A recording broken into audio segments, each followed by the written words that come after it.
बहुत समय पहले की बात है। नॉर्थ चाइना में 3 मोंक रहा करते थे। उनका नाम किसी को भी नहीं पता था, क्योंकि उन्होंने कभी भी अपने बारे में कुछ बताया ही नहीं। उन्होंने कभी भी किसी बात का जवाब नहीं दिया। चीन में बस उन्हें 3 हंसते हुए भिक्षुओं के नाम से जाना जाता था। वे तीनों सिर्फ एक ही काम करते थे, एक गांव में प्रवेश करते और बाजार के बीचों बीच खड़े होते और हंसना चालू कर देते। वे अपने पूरे अस्तित्व के साथ हंसते और अचानक लोगों का ध्यान उनके तरफ खिंचा चला आता और धीरे धीरे उनके चारों तरफ एक बड़ी भीड़ इकट्ठा हो जाती। वे इतनी एकाग्रता, तल्लीनता और संपूर्णता के साथ हंसते कि उनकी हंसी देखकर सारा गांव हंसने लग जाता। जब वह पूरा गांव हंसी के समुद्र में डूब जाता तो वे दूसरे गांव चले जाते। वे ना तो कुछ बोलते थे, ना ही कोई उपदेश देते और ना ही कुछ शिक्षा। वे जहाँ भी जाते अपनी हंसी से ऐसा माहौल बनाते कि लोग अपने सारे दुख दर्द भूलकर बस हंसने लग जाते। धीरे धीरे चाइना के लोग उन्हें बहुत प्यार करने लगे और वे पूरे चाइना में फेमस होते चले गए और 3 लाफिंग मोंक के नाम से।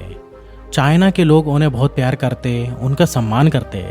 इससे पहले और उसके बाद भी कभी किसी ने इस तरीके का प्रचार नहीं किया था कि जीवन केवल एक हंसी में होना चाहिए और कुछ भी नहीं। वे विशेष रूप से किसी पर नहीं हंसते थे, वे बस हंसते थे जैसे कि उन्होंने ब्रह्मांडीय मजाक को समझ लिया था, जैसे कि उन्होंने ईश्वर के मजाक को समझ लिया था। और उन्होंने एक शब्द का उपयोग किए बिना पूरे चाइना में इतना आनंद फैलाया जितना आज से पहले किसी ने नहीं फैलाया था। लोग उनका नाम पूछते, लेकिन वे बस हंसते कि ये उनका नाम बन गया। 3 हंसते हुए भिक्षु, 3 लाफिंग मोंक। पूरे चाइना में घूम घूम कर लोगों को हंसाते हुए समय के साथ वे तीनों बूढ़े हो गए।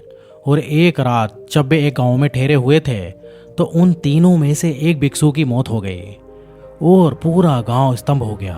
पूरा गांव बहुत ही ज़्यादा उम्मीद कर रहा था, क्योंकि उन्हें लगता था कि जब उनमें से एक की मृत्यु हो गई होगी तो जो बाकी जो 2 भिक्षु हैं वो बहुत रोएंगे। ये देखने लायक होगा, क्योंकि किसी ने भी कभी इन लोगों को रोते हुए नहीं देखा था। जब सुबह हुई तो पूरा गांव इकट्ठा हो गया, लेकिन दोनों भिक्षु तीसरे की लाश पर खड़े होकर जोर जोर से हंस रहे थे। ऐसी हंसी जैसे उन्होंने आज से पहले कभी नहीं हंसी हो। गांव के कुछ बुजुर्गों ने उन्हें समझाने की बहुत कोशिश की कि यह आपका साथी था और इसकी मृत्यु पर आपको हंसना नहीं चाहिए। तब उस दिन पहली बार उन भिक्षुओं ने लोगों से बात की और कहा, हम हंस रहे हैं कि यह आदमी जीत गया है। हम हमेशा सोचते थे कि पहले कौन मरेगा, लेकिन इस आदमी ने पहले मरकर हमें हरा दिया। हम अपनी हार व इसकी जीत पर हंस रहे हैं। इसके अलावा ये कई बरसों तक हमारे साथ रहा। हम साथ हंसे, हमने एक दूसरों की मौजूदगी, उपस्थिति का आनंद लिया। उसे अंतिम विदा देने का इससे बेहतर तरीका और क्या हो सकता है। हम केवल हंस सकते हैं। लेकिन पूरा गांव उदास था। जब मृत भिक्षु के शरीर को अंतिम संस्कार के लिए चिता पर लिटाया गया तो सारे गांव वालों को एहसास हुआ कि शेष वो भिक्षु मजाक नहीं कर रहे थे। वे तीसरा जो मृत था वह भी हंस रहा था। चीन में ये प्रथा थी कि जब एक इंसान की मृत्यु हो जाती थी तो उसके पुराने कपड़े उतारकर उसे नहला धुलाकर उसे नए कपड़े पहना दिए जाते थे। लेकिन मरने से पहले उस भिक्षु ने अपने साथियों से अपने कपड़े ना बदलने के लिए कहा था। तीसरे भिक्षु ने कहा था, मुझे स्नान मत करवाना, क्योंकि मैं कभी अशुद्ध हुआ ही नहीं।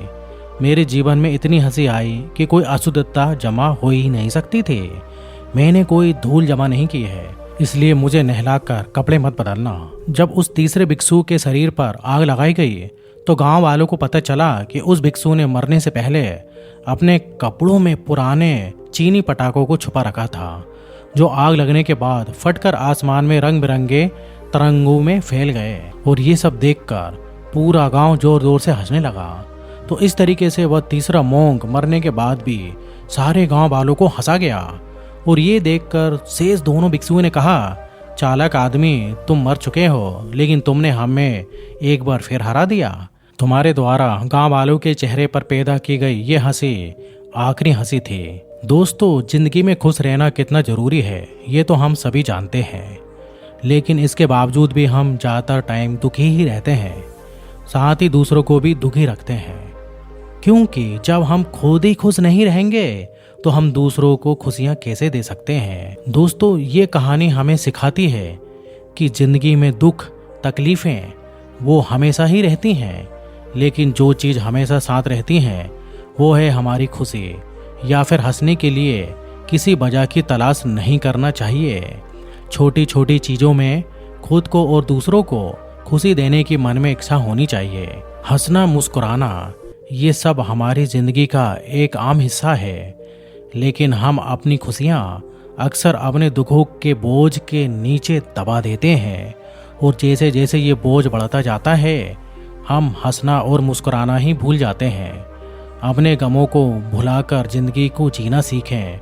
दोस्तों, ज़िंदगी में खुशी तलाशना, सुख और खुशियाँ बांटना, अपने गमों को भुलाकर ज़िंदगी को जीना सीखें। दोस्तों, ज़िंदगी में खुश की तलाश करो, सुख और खुशियाँ बांटो।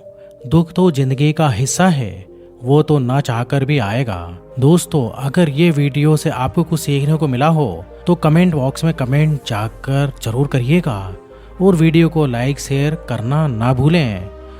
तो ऐसे ही मोटिवेशनल वीडियो के लिए चैनल को सब्सक्राइब जरूर कीजिएगा। धन्यवाद।